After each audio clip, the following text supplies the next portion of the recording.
5,000 मर्दों को खाना खिलाया गया और उसमें औरतों और बच्चों की तादाद नहीं लिखी। मे बी एस्टिमेटेड वो 20,000 के करीब लोग हों। और ये जो मौजज़ा था ये चंद रोटियों से और चंद मछलियों से, और जब खुदा के हाथ में ये आया तो खुदा ने शुक्र किया और फिर हजारों लोगों ने ये रोटियां खाईं। और फिर उसके बाद लिखा है कि 12 टोकरे भी बच गए।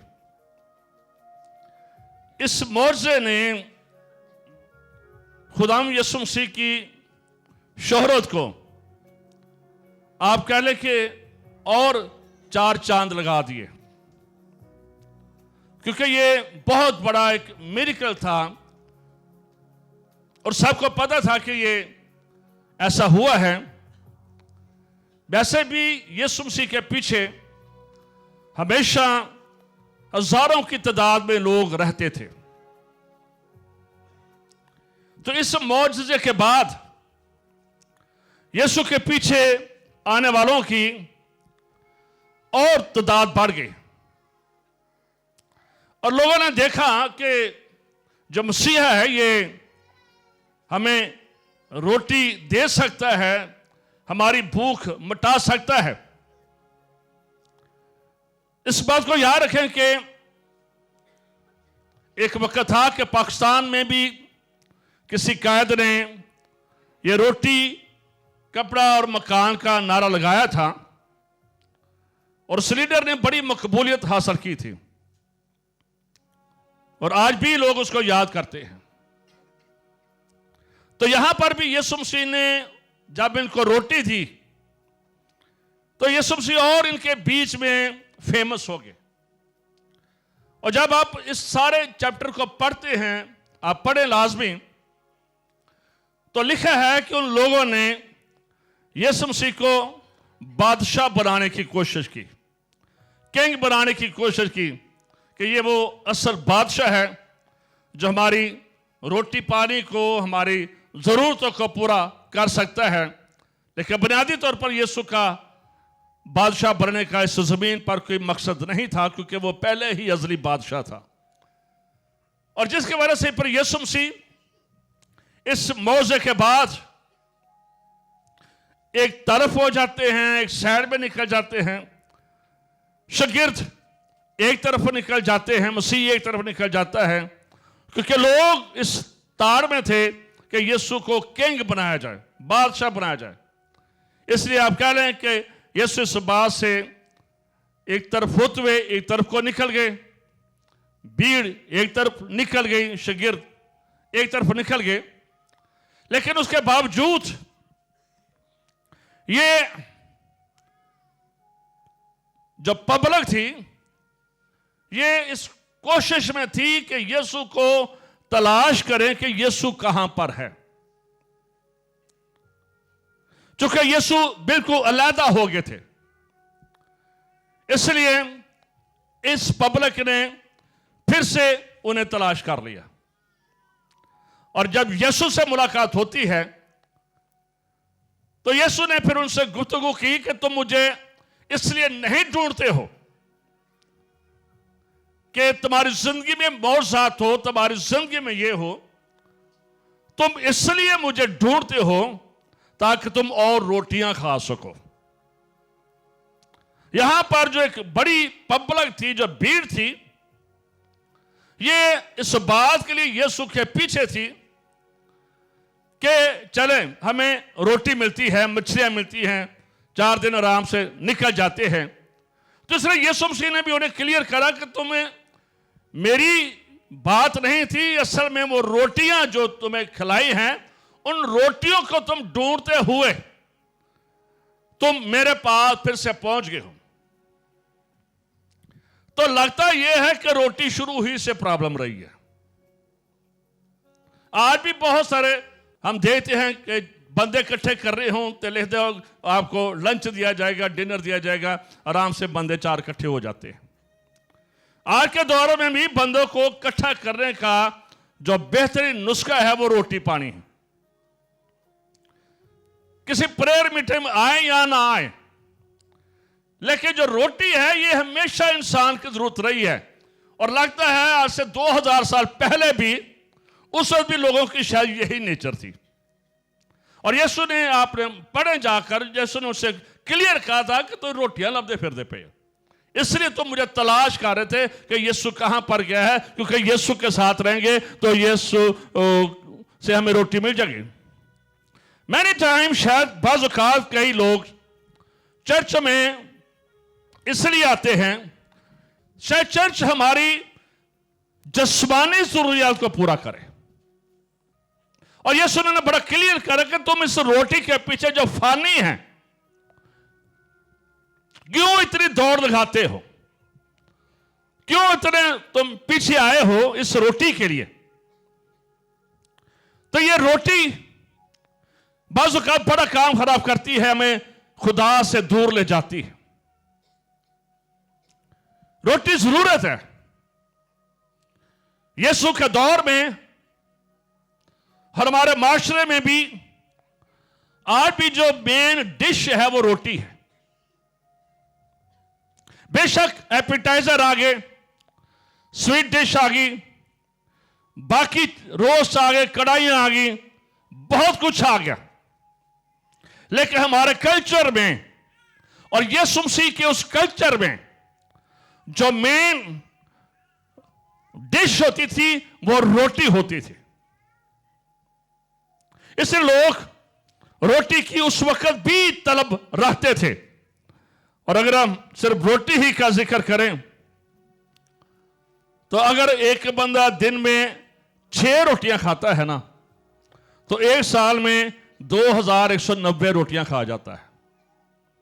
एक बंदे की 6 रोटियां लगाए ना कोई देसी बंदे दियां, तो साल च 2190 रोटियां खा जाता है, तो पूरे महीने च 180 रोटियां खा जाता है। ये एक कैलकुलेशन है 6 रोटियों के हिसाब से। और अगर हम थोड़ी देर के लिए देखें कि जब यीशु के पीछे ये भीड़ है और यीशु ने उन्हें कहा था कि जिंदगी की रोटी जो मेरे पास आएगा वो हरगिज भूखा ना होगा, और जो मुझ पर ईमान लाएगा वो कभी प्यासा ना होगा। अगर रोटी ही की बात की जाए तो मेरे अजीज उस वक्त को याद रखें कि यीशु मसीह मास्टर टीचर हैं, उन्हें रब्बी भी कहा गया है, उस्ताद भी कहा गया है। और यीशु मसीह की यह खूबी थी कि जहां कहीं भी उन्होंने सरबन दिया, वाज दिया, तो उन्होंने हमेशा इर्द गिर्द की चीजों को इस्तेमाल किया। कभी उन्होंने कोई ऐसी मुश्किल बात अपने लोगों तक नहीं कही कि उन्होंने पूरा हफ्ता समझने के क्या की थी। ऑलवेज यीशु ने अपनी बातों को नेचर की चीजों को लेकर हमेशा इस्तेमाल किया। इसी तौर से यीशु ने, चूंकि रोटी उस वक्त मेन इशू था और लोगों को रोटियां मिली थी और हजारों ने खाई थी और लोग उसके पीछे थे और फिर से रोटी तलाश कर रहे थे, इसलिए यीशु मसीह ने उन्हें जो बात एक्चुअली समझाना चाहिए थी कि जिंदगी की रोटी मैं हूं। मेरे अजीजों, रोटी का पहली बार जिक्र अगर हम देखें तो पैदाइश की किताब, रोटी का पूरी बाइबल मुकद्दस में जो जिक्र है, यह 300 दफा इसका जिक्र आया है रोटी का। और पैदाइश की किताब उसका 3रा बाब उसकी 19 आयत में पहली बार इसका जिक्र किया गया है। और तो अपने मुंह पसीने की रोटी खाएगा। जब आदम और हवा को सजा दी गई तो उस वक्त यीशु खुदा का कलाम हम देते हैं जो बोला गया था कि तू अपने मुंह पसीने की रोटी खाएगा। पहली बार यहां पर हमें रोटी का जिक्र मिलता है। और दूसरी बार पैदाइश 19 बाब उसकी 3री आयत में हमें जिक्र मिलता है कि जब 2 फरिश्ते सदोम और मोरा में लूत के पास आए, क्योंकि उन 5 शहरों की बदी, गेइज्म, लेस्बियन हर तरह की गंदी स्पिरिट इन शहरों में बहुत बढ़ गई थी और खुदा ने 2 फरिश्तों को भेजा। तो जब ये फरिश्ते लूत के पास आते हैं तो लूत उन्हें बजिद होता है, उन्हें जोर लगाता है कि तुमने मेरे घर में जाना है। और फिर लिखा है कि लूत ने खमीरी रोटी पकाई और फिर उन फरिश्तों की खिलाई उसने। दूसरी बार हमें इसका जिक्र हमें मिलता है। वैसे बहुत दफे इसका जिक्र मिलता है, बहुत सारे रेफरेंस है, 300 रेफरेंस है, लेकिन पहला सलातीन 19 बाब। और एलिया जब खुदा से भाग रहा था और जब खुदा से कह रहा था कि मुझे मौत दे दे, क्योंकि अखीब की बीवी एजबेल उसे मारना चाहती थी, तो ये डर गया और भाग निकला। कई दिन तक ये चलता भागता रहा। तो हम देखते हैं कि खुदा ने फरिश्तों को भेजा और इन फरिश्तों ने इसको रोटी खिलाई थी। और अगर नए अहतराम में आ जाए तो यीशु मसीह ने भी कई बार रोटियां खिलाई और बिलखसूस आज भी हम उसको पढ़ेंगे। और जहां पर यीशु मसीह का लिखा है कि उसने रोटी ली और शुक्र करके तोड़ी, यानी कि रोटी का जिक्र हमें बार बार खुदा के कलाम में से मेरे अजीजों मिलता है। जब हम यूहन्ना की अंजील का मुताला करते हैं तो यीशु मसीह ने 7 बड़े दावे किए यहां पर, जिनमें उसने कहा, जो पहला दावा था वो ये था कि जिंदगी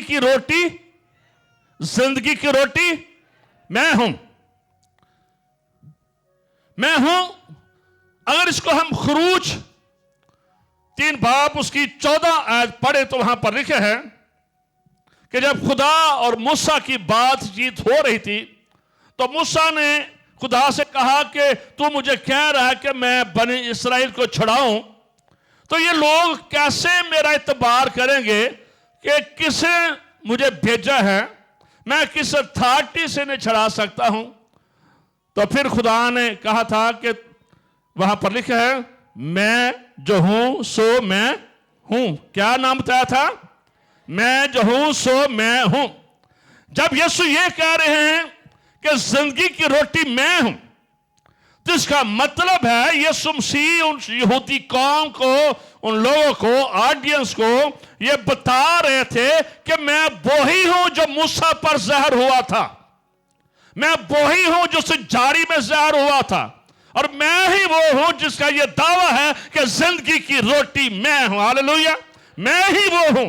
यीशु मसीह उन्हें बैग बाहर लेकर जा रहे थे। और इस बात को याद रखें, बहुत सारे ऐसे रेफरेंस ओल्ड टेस्टामेंट में मिलते हैं जहां पर लिखा है खुदा उनका फरिश्ता। तो बुनियादी तौर पर वो यीशु मसीह की शख्सियत है जो आते और ये काम करते।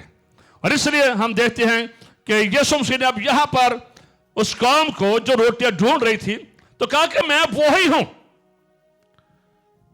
जिसने आज से कई सौ साल पहले मूसा पर अपने आप को जहर किया और कहा कि मैं जो हूं सो मैं हूं। कोई पूछे कि तू कौन है तो जाकर कहना मैं जो हूं सो मैं हूं। ये उसका नाम था, क्योंकि मूसा ने पूछा तेरा नाम क्या है, और ये फिर बताया गया था। तो यीशु ने यहां पर एक और भी दावा किया कि दुनिया का नूर। फिर तीसरा दावा यीशु ने किया कि दरवाजा। चौथा दावा किया अच्छा चरवाहा। पांचवा दावा किया क़यामत और जिंदगी। छठा दावा किया राह, हक और जिंदगी। और जो सातवां दावा था अंगूर का हकीकी दरख्त मैं हूं।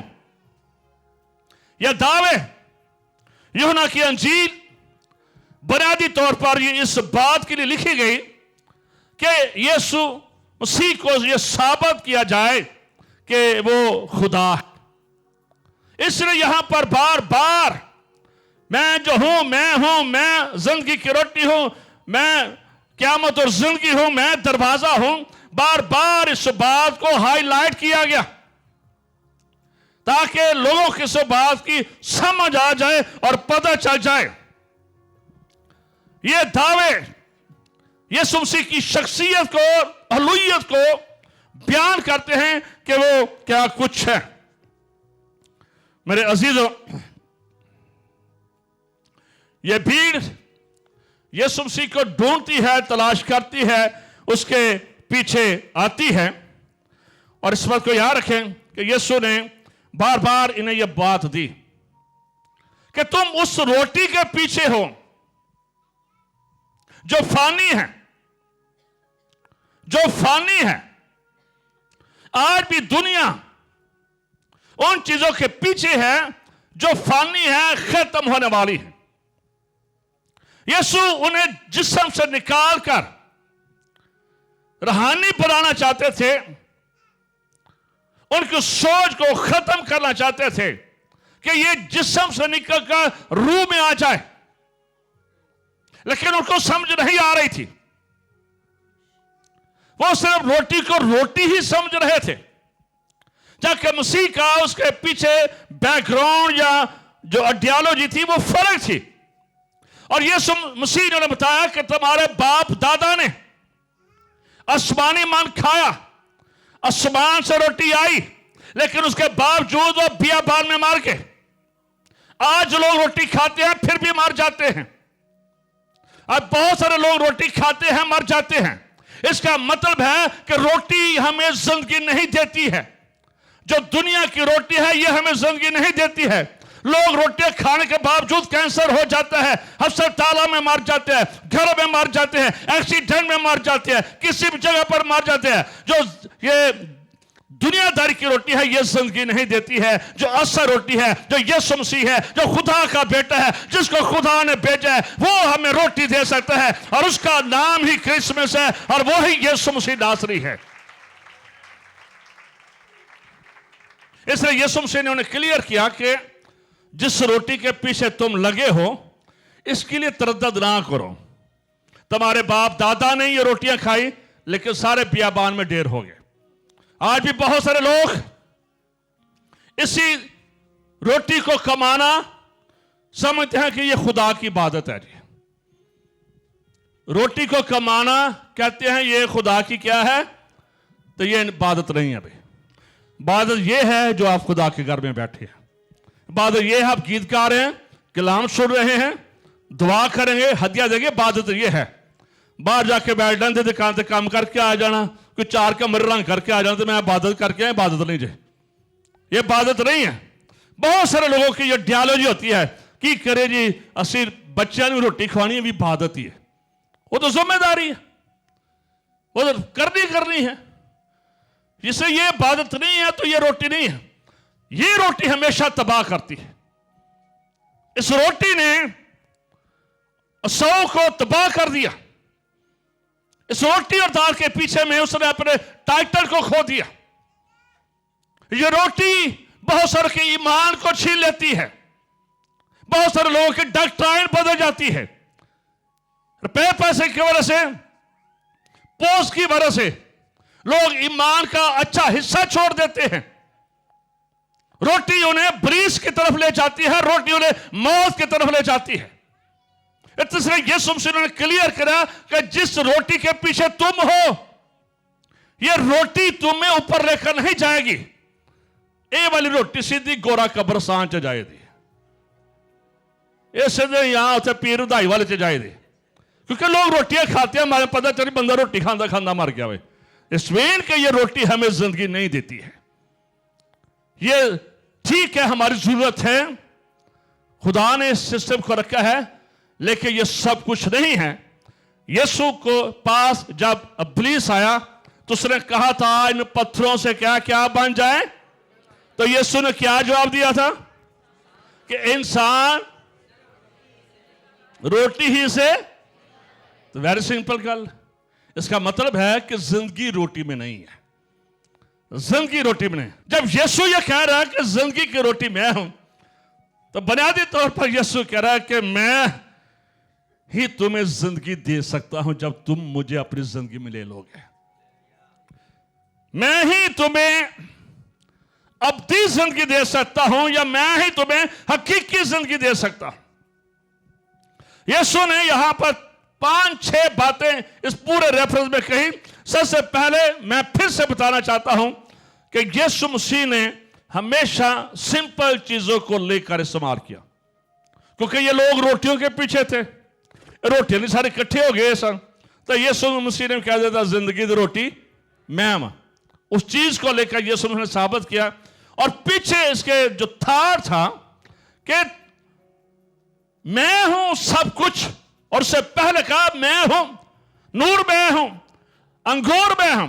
यानी कि उसने साबित किया और बताया कि जब तुम मुझे अपनी जिंदगी में ले लोगे, जब तुम मेरे लिए दरवाजे खोलोगे, तो फिर तुम्हें अब्दी जिंदगी मिल जाएगी, कसरत की जिंदगी मिल जाएगी, हमेशा की जिंदगी मिल जाएगी, और तुम सजा के हकदार नहीं होगे। यीशु मसीह एक्चुअली ये बता रहे कि जब तुम मुझे कबूल कर लोगे, जब तुम मुझे कबूल कर लोगे, तो फिर तुम्हारी जिंदगी जो है ये तब्दील हो जाएगी। और फिर वहां पर यीशु ने बोला कि मैं आसमानी रोटी हूं। दूसरी बात जो सर रेफरेंस में बताई गई है, यीशु ने इस बात को क्लियर किया, मैं आसमानी रोटी हूं, मैं जमीनी रोटी नहीं हूं। जिन्होंने जमीनी रोटी खाई वो मर गए, लेकिन मैं आसमान से उतरा हूं और बाप ने मुझे भेजा है। ये जस्टिफिकेशन थी, ये तस्दीक थी कि बाप ने मुझे भेजा है, इसलिए मैं आसमान से उतरा हूं। और ये जो हम सेलिब्रेशन कर रहे हैं, ये इसी बात की सेलिब्रेशन करके हैं कि यीशु मसीह समाना पर से आए हैं, इंसानी जामा पहन कर आए हैं, ताकि हम बड़े दिन को ईद विलादतुल मसीह को सेलिब्रेट कर सके। हालेलुया। ये इस बात के लिए यीशु मसीह इसलिए कह रहे हैं कि मैं आसमान से आया हूं, मैं जमीनी नहीं हूं। क्योंकि उनका ध्यान बार बार मुझे बाद में बोलना जाए, जब ये बातें हो रही थी ना, जब यीशु कह रहा था कि जिंदगी की रोटी मैं हूं, तो बहुत सारे यहूदी कहने लगे ये तालीम नागवार है। इसी चैप्टर में लिखा है, बहुत सारे यहूदी कहने लगे ये तालीम नागवार है, और वो छोड़कर तो चले गए, वो पीछे चले गए। ये कैसे तालीम दे रहा है, ये कैसे अपने आप को रोटी खा रहा है। बाज़ औक़ात हम यीशु के साथ रहते हुए भी कई बार रूहानी चीजों को नहीं समझ पाते हैं। जैसे कर्नेलियस के जब कहा गया था कि जब तक तू नए सिरे से पैदा ना हो, अब वो जिस समय सोच रहा था कि मैं कैसे फिर से बच्चा बनूंगा, कैसे मां के पेट में जाऊंगा, वो स्पिरिचुअली नहीं सोच रहा था। बाज़ औक़ात चर्च ईमानदार रूहानी चीजों को स्पिरिचुअल रैला में नहीं देखते हैं। बहुत सारी चीजें स्पिरिचुअल रैला में कही जाती है और हो जाती हैं। वो प्रोफेटिक वर्ड होते हैं, जो खादम कहा जाता है, खुदा कहा जाता है, या कोई आपका दोस्त कहा जाता है। जब उन प्रोफेटिक वर्ड को जो स्पिरिचुअल रैला में कहे जाते हैं कबूल किया जाता है तो हो जाते हैं। लेकिन मैनी टाइम हम जज करते रहते हैं, हो ही नहीं सकता, हो ही नहीं सकता। अब यीशु के साथ भी शागिर्द भी थे, शागिर्द भी छोड़ गए थे। इस चैप्टर को पूरे को पढ़े, शागिर्द भी छोड़ गए थे। शागिर्दां ने भी समझे ऐसे गलती ना है कि यीशु ने कहा जिंदगी की रोटी मैं हूं और मेरा गोश्त भी, उनको समझ नहीं आई थी। आप पूरा चैप्टर पढ़े, शागिर्द भी छोड़ गए थे, यहूदी भी छोड़ गए थे, शागिर्द भी छोड़ रहे थे, क्योंकि वो सारी तालीम उन्होंने उत्तो नांगे से। यीशु ने 12 शागिर्द बनाए, 70 शागिर्द बनाए, 500 शागिर्द बनाए, और बहुत सारे शागिर्द छोड़ गए, उल्टे पांव फिरे, क्योंकि उन्हें समझ नहीं आनी गला के नहीं। सिंपल सी बात है, यीशु ने कह रहा था कि जो रोटी जमीनी रोटी है ये तुम्हें जात नहीं देती है।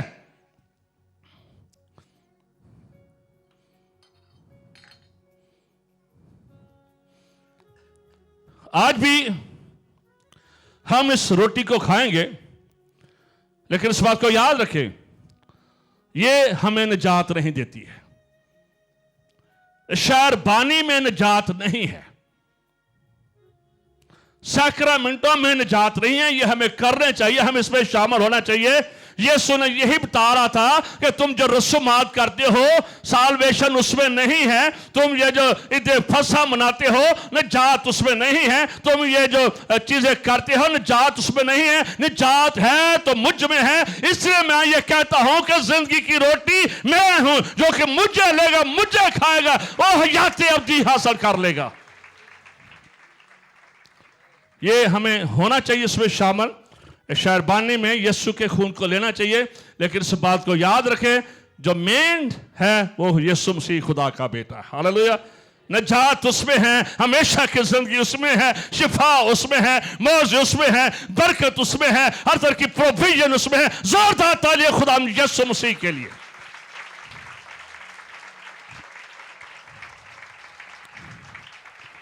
यह चीज उन शागिर्दों को समझ नहीं आ रही थी और यीशु बार बार उन्हें कह रहे थे कि तुम्हारे बाप दादा ने भी रोटियां खाई सन तो मर गए।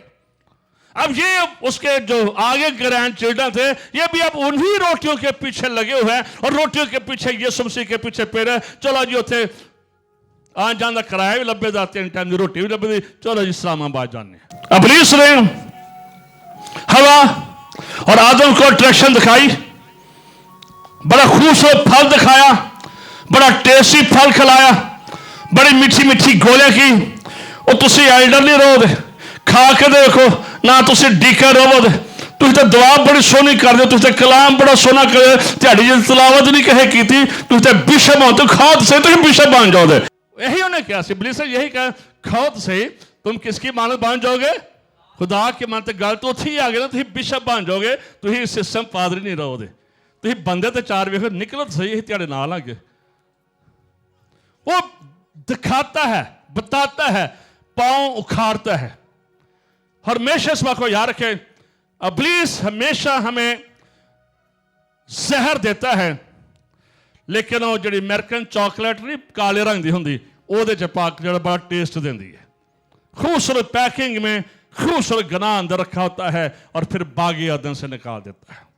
खुदा की कवरिंग, खुदा का शेल्टर हमसे दूर हो जाता है और फिर क्या होता है, खून पसीना। फिर तू जो रोटी खाएगा खून पसीने की खाएगा तो दर्द के साथ बच्चे जानेगी और तू पेट के बल चलेगा। फिर यही होता है, नाफरमानी अट्रैक्शन हमें खुदा से दूर ले जाती है। इसलिए यीशु मसीह ने बार बार ये बता रहे थे कि जिस रोटी की तलाश में तुम हो इसके लिए कोशिश मत करो, ये तुम्हें किसी जगह पर नहीं पहुंचाएगी। असल रोटी जो है, जो समान सुथरी है, जो बाप रे बेटी है, उसको लो, यानी कि मुझे लो, मुझे कबूल करो, मुझे कबूल करो। मैं इसलिए आया हूं कि तुम्हें निजात दे सको, मैं तुम्हारे गुनाहों का कफारत है, मुझे कबूल करोगे। इस बात को याद रखे, अब की जिंदगी, हमेशा की जिंदगी, ईमान की जिंदगी तुम्हारे पास होगी अगर तुम मुझे अपनी जिंदगी में ले लोगे थे। जो बार बार फोकस है सारे सिस्टम में, और यीशु ने कह रहे कि जिंदगी की रोटी मैं हूं, आसमानी रोटी मैं हूं। और फिर यीशु इसी चैप्टर में उन्हें कहते हैं हकीकी रोटी भी मैं हूं। पहले कहा जिंदगी की रोटी, आसमानी रोटी, और फिर इसी चैप्टर में कहा गया है कि हकीकी रोटी, आई एम रियल, मैं हकीकी हूं। तुम इस तजर्बे को करके देखो। बहुत सारे लोग पाखरू का तजर्बा नहीं करते हैं, तजर्बा करेंगे तो रूह खुदा की समझ आएगी। जब हम एक्सपीरियंस करते हैं रूहानी चीजों का फिर समझ आती है। कई बार हम रूहानी तौर पर चीजों की मुखालफत करते हैं, वी डोंट अंडरस्टैंड।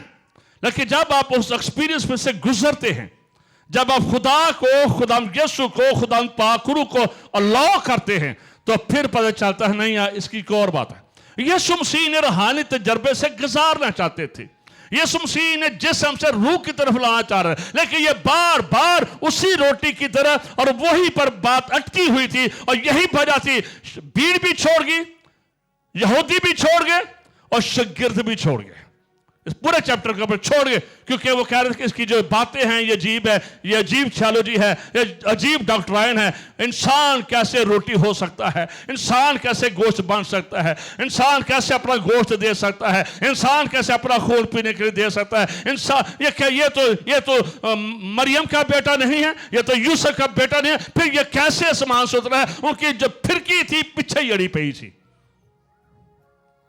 सब टाइम बहुत सारी मिशन दी फिरकियां उत्थे ही अड़ियां पईयां ने,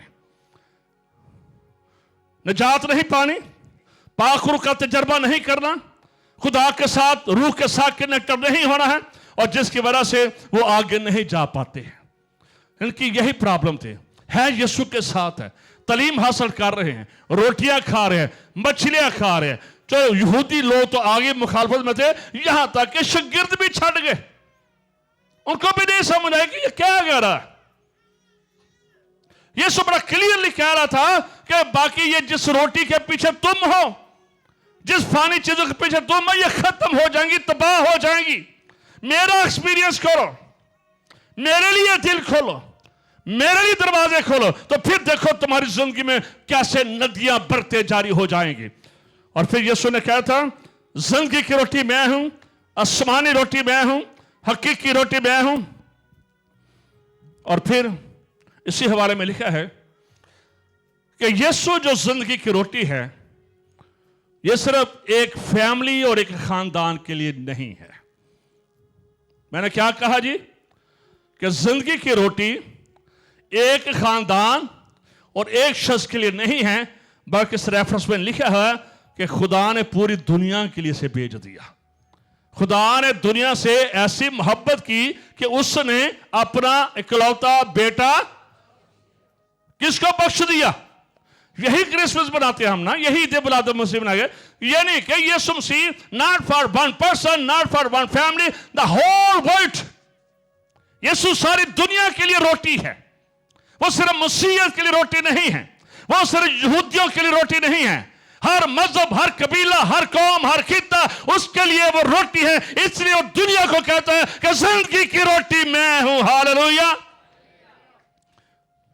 और फिर और इस चैप्टर में यह भी बयान किया गया है कि मैं ही हूं, क्योंकि ये रोटियां हम खाते हैं, रोटियां हम खाते हैं, 3 घंटे बाद फिर भूख लग जाती है। ये रोटी खाते हैं फिर भूख लग जाती है। लेकिन यीशु ये कह रहा है, जब तुम मुझे अपनी जिंदगी में ले लोगे तो तुम्हारी रूहानी भूख खत्म हो जाएगी। हालेलुया। जब मुझे ले लोगे तो तुम रूहानी तौर पर लबरेज हो जाओगे, तुम्हारे प्याले लबरेज हो जाएंगे, तुम्हारे खत्ते लबरेज हो जाएंगे, और तुम्हारे मटके भी भर जाएंगे। जब यीशु आ जाता है तो रूहानी जरूरतें पूरी हो जाती हैं। जब यीशु आ जाता है तो आप कंगले और प्यासे नहीं रहते हैं। जब यीशु आ जाता है तो जिंदगी में नदियां जारी हो जाती हैं, रूह की नदियां जारी हो। यीशु लगा, अगर कोई प्यासा हो तो मेरे पास आए। उसके अंदर से क्या जारी हो जाएगा? नदियां जारी हो जाएंगी। यानी कि यीशु मसीह ही हकीकी प्यास है। मुख्तलिफ जगहों पर ज़ियारत करना, मुख्तलिफ एक्ट करना, यह आपकी प्यास नहीं बुझा सकते। यीशु ने यही कह रहा था कि ये रोटी भी तुम्हें थोड़ी देर बाद फिर भूख लग जाएगी। तवा फिश खा लो, फ्राई फिश खा लो, पका के फिश खा लो, जी मर्जी खा लो, 3 घंटे बाद फिर ਤੁਹਾਡਾ मटका खाली। 3 घंटे के बाद फिर तुम्हें भूख लग जाएगी। ये सिस्टम है। इसलिए ये तुम्हारी प्यास नहीं बुझा सकते। अगर तुम चाहते हो, यीशु उनसे रूहानी बातें करता था। ये अफसोस की बात है कि यीशु के जितने भी शागिर्द थे वो सियासी गल्लां करते हैं। यीशु उस्मान दी बादशाह की गल करता सी, वो कहते हैं सानू इत्थे वजीर कौम ने बनाना। भी तुम यीशु जी उत्ते जान रहे हो, थले वजीर किन्ने होना जे? अपनी अम्मा नूं लै सिफारिश पवाने। वो यीशु रूहानी बातें करता है, शागिर्द सियासी बातें करते थे। बड़ा जरूरी होता है कि जिसके साथ आप रहते हैं उसको अंडरस्टैंड करें what he want. Disciple leaders की भी ये जिम्मेदारी है, अपने लीडर्स को अंडरस्टैंड करें कि हमारा लीडर क्या चाह रहा है इस वक्त। ये है अंडरस्टैंडिंग। यीशु के शागिर्द अंडरस्टैंड नहीं कर रहे थे कि हमारा जो लीडर है ये बात कौन सी रोटी की कर रहा है, ये कौन से खून की बात कर रहा है, ये कौन से गोश्त की बात कर रहा है। वो जिस्म में अटके हुए थे कि ये कैसे गोश्त अपना दे सकता है, ये कैसे रोटी हो सकती है, ये तो बदन है, ये कैसे रोटी है, ये कैसे गोश्त है, ये कैसे अपना खून है। They are not understand. वो समझ नहीं रहे थे कि यीशु कुछ और स्पिरिचुअल realm में बात कर रहा है, वो जिस्म की बात कर रहे थे। और यही वजह थी कि उन्होंने कहा कि ये तालीम, ये डॉक्ट्राइन नागवार है, छड्डो जी, कहीं और पीछे जाओ जी। लोग स्पिरिचुअल realm में उन चीजों को नहीं देखते। जिंदगी में स्पिरिचुअल realm का प्यास रखें, भूख और प्यास रखें। खरूज 16 बाप निकालिए, खरूज 16 बाप, उसकी मैं 4 आयत पढ़ूंगा, सुने। तब खुदावंद ने मूसा से कहा कि मैं आसमान से तुम लोगों के लिए रोटियां बरसाऊंगा, से ये लोग निकल कर फक्त एक एक दिन का हिस्सा हर रोज बटोर लिया करें, कि इससे मैं उनकी आजमाइश करूंगा कि वो मेरी शरीयत पर चलेंगे या नहीं। और छठे दिन ऐसा होगा कि जितना वो लाकर पकाएंगे वो उससे जितना रोज जमा करते हैं दूना होगा। क्या कहा? मैं इन रोटियों से इनकी क्या करूंगा? आजमाइश करूंगा। तो डेगो भी पे खानदान के हिसाब से वो रोटी आनी थी जमीन पर, सुबह सुबह उन्होंने जाना था, अर्ली इन द मॉर्निंग। तो कहीं ना क्या पता नहीं कल लभनी है कि नहीं, रब ना फिर जाए अपने वादे तो, मूसा ना फिर जाए अपने वादे तो कर लो कि 2 महीने का स्टाक। अमरीका च बड़ी प्रॉब्लम है, पता चल जाए कोई तूफान आ रहा, कुछ हो रहा, तो मैं कल 2 घंटे जो सारे स्टोर खाली हो जाते थे। ये सच है अमेरिका में। हालांकि क्योंकि टर्नेडो या तूफान आते रहते हैं, तो जब कोई ऐसी क्योंकि उधर वार्निंग आ जाती है तो लोग स्टोरों की तरफ जाते हैं और पूरे पूरे महीने 2-2 सामान इकट्ठा कर लेंगे, स्टोर खाली हो जाते हैं। तो ये भी लगता होना चाहिए। ये निकले हैं सुबह, इकट्ठी की हैं, बहुतियां कर लेने। खुदा ने कहा था अपने खानदान के मुताबिक, अपने खानदान के में इन्होंने कहा चलो पूरे हफ्ते दिया, महीने दिया, इकट्ठियां करो। लेकिन जब वो घर लाए तो सड़ गई था, सब कुछ जल गया था। खुदा ने कहा मैं आजमाइश करूंगा। बस का चीजें खुदा हमारी जिंदगी में आने देता है, खुदा देता है। चलो जी, जहसा लाख रुपया देने, नाम निकला जहसा का, कोई बाण निकला है। हम जहसा तो हक बनता ना कि 10,000 चुप करके सीधा इतने लैन सीधा पाई तो रोटी हम खुदा चेक करेंगे, जैसा कर देगी। तो जैसा ने की करना, कढ़िया 500 रुपये, वैसे ऐसे नहीं करते, दोस्त हैं ये देते हैं खुदा के। इन्हें 500 करना, लभ्या लाखे 500 के 5 नूं गले लाण रहे हैं। कोई खुदा चेक करे बंदा करदा की है। तो बहुत सारे लोग इतने फेल जे, बहुत सारे लोग यहाँ से फेल हैं कि जो खुदा को देना तो वो देते नहीं, इसे आजमाइश च फेल ने। इसलिए बाकी चीज़ें सड़दियाँ रही, गल जांदियां ने, कभी कुछ हो गया तो कभी कुछ हो गया, क्योंकि आजमाइश में फेल हो गया। क्या लिखा है? मैं अपने को तो नहीं पढ़ा अभी। खुदा ने कहा कि मैं उन रोटियों से आजमाऊंगा। खुदा कह रहा है मैं आजमाऊंगा, या अपना चुकते ने या मेरा भी खा जाते हैं।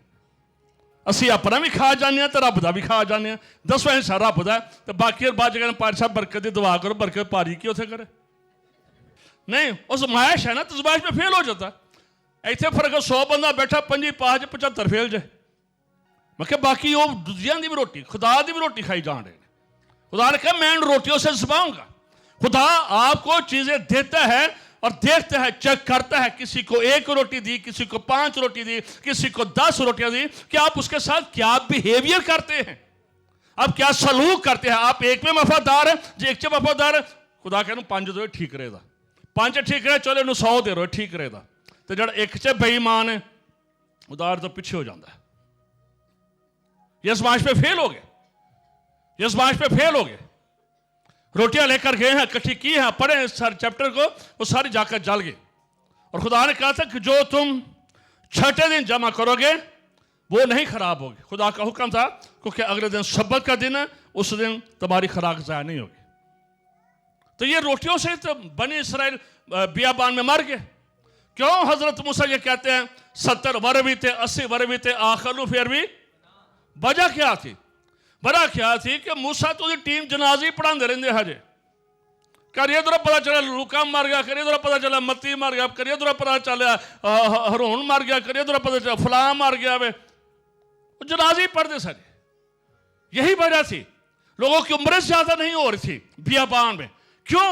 क्योंकि उनका मिस्र दी रोटी उन्होंने चो नहीं निकलती। हाय मिस्र दे खुबजे, मिस्र दे पीजे, मिस्र दे गंडे, मिस्र दे खीरे, मिस्र दा गोश्त। वो तकलीफ याद नहीं थी तो पहुंचो को रोटी याद आती उन्होंने। वो दुख दर्द थे औरतों को बच्चे पैदा करने की इजाजत नहीं थी। अगर इजाजत थी तो उन बच्चों को कत्ल कर दिया जाता था। वो दुख याद नहीं है तो याद की आंड अं गए हैं ब्याह तो सानू तो किसी रोटी पूछी नहीं है।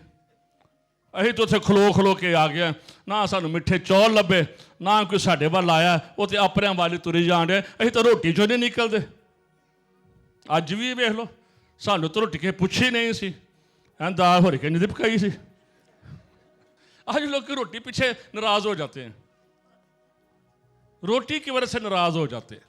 एक खुदा को जो नाराज था रोटी पीछो, बने से खुदा से नाराज है रोटी से। ये आजमाइशें होती है। खुदा ने कहा मैं इनको जमाऊंगा कि ये क्या करते हैं, मैं इनको दूंगा, कारोबार दूंगा, मैं इनको रुपया पैसा दूंगा, मैं इनको फाइनेंशियली बरकत दूंगा, मैं देखता हूं कि ये क्या करते हैं। तो लेकिन ये फेल हो गए, मेजॉरिटी फेल हो गए, कोई भी नहीं गया, सारे राज मर खप गए, सब रास्ते में रह गए, क्योंकि आजमाइश में लोग फेल हो जाते हैं। और खुदा ने क्लियर कहा था मूसा से, आई अटेम्प्ट था, मैंने आजमाऊंगा कि ये क्या करते हैं। खुदा का क्लियर हुक्म था। इस साल मैंने आपके लिए ये बीज बोया है कि खुदा चर्च से डिसओबीडियंस स्पिरिट जाती रहे, और खुदा करेगा, उसे बीज के बरकत आएगी। डिसओबीडियंस स्पिरिट आपको किसी जगह का नहीं छोड़ती है। डिसओबीडियंस स्पिरिट में लानते हैं, दुख है, खून पसीने की है, कत्ल गारत है, और भाग्य धन से आउट है। डिसओबीडियंस स्पिरिट कभी भी आपको सरफराजी नहीं देती है, उसमें दुख शामिल होता है, मसाइल शामिल होते हैं। लेकिन ओबीडियंस के साथ जब आप चलते हैं, उनके लिए हुक्म था कि जिन्नी खानी है ऊनी चुननी। फिर ये सुबह सुबह अर्ली इन द मॉर्निंग जाना था खेतों में, बर्फ की तरह सफेद सफेद ये दाने आप कह लें, इसी तरह से थे, कुछ मन भी कहा गया इसे। सुबह सुबह जाना था। हम केड़ा केड़ा सवेरे उठ के रोटी लभदा जिंदगी दी, समझ आई मैं क्या कह रहा हूं? केड़ी केड़ी बाजी है, बाजा वे 5 बजे 4 बजे उठ के दुआ कर देना। कौन आसमानी रोटी बटोरता है अपने लिए? दिस इज ए क्वेश्चन आपके लिए है कि कौन सुबह सुबह उठकर रोटी यानी कि मसीह को तलाश करता है, उसके आगे झुकता है, उससे मुबारक कहता है। यीशु ने कहा जिंदगी की रोटी मैं हूं, और इस रोटी को खुदा ने हुक्म दिया था कि उन्होंने सुबह सुबह खेतों में जाना है, सुबह सुबह उठना है। तो जे बाजी किसी ने 11 बजे उठ के दुआ, चलो हम दुआ कर लिए तो सुक जाना सारा कुछ, तो सड़ जाना सारा कुछ, उथे ना तो रोटी होनी है तो ना कोई ब्रेड होनी है। तेरे भाईजान भी सवेरे सवेरे उठ के निकल गए ने बाहर नो, तो कुछ भी नहीं लभना, कुछ भी नहीं मिलना। जिंदगी की रोटी यीशु है। इस बात को याद रखें, ये सैक्रामेंट पाकशराकत जरूरी है, निजात नहीं है। अगर किसी ने अब तक यीशु को अपनी जिंदगी नहीं दी है, यीशु के लिए अपना दरवाजा नहीं खोला है, आपकी जिंदगी में दुख है, मसाइल है, तो यीशु से कहें, ऐ जिंदगी के मालिक और जिंदगी की रोटी, मैं अपने दिल को तेरे लिए खोलती हूं। यही हकीकी क्रिसमस है और यही बड़ा दिन है। इस बात को याद रखें, ये सूट बंदे के पीछे पै के सूट सवा लेना, या कोई गलत काम करके पैसे बना लेना, बच्चों को रोटी भी देनी है, यह क्रिसमस नहीं है। हकीकी क्रिसमस, हकीकी ईद बुलादतुल मसीह यही है कि जिंदगी की रोटी हकीकत में हमारे पास हो। और ये अर्ली इन द मॉर्निंग इसको इकट्ठा करना है। अर्ली इन द मॉर्निंग खुदा के आगे झुके, खुदा को सजदा करें, आपका सारा दिन बाबरकत होगा। आपकी जिंदगी में स्पिरिचुअल रैलम में मिरेकल होंगे। आप देखेंगे कि आप जो कुछ कह रहे हैं खुदा आपकी जिंदगी में करेगा। यीशु यही कह रहा था कि जब तुम रोटी ले लोगे, जिस्म की बात नहीं हो रही है। यीशु ने कहा था ये मेरा गोश्त है, वो जिस्म में सोच रहे थे।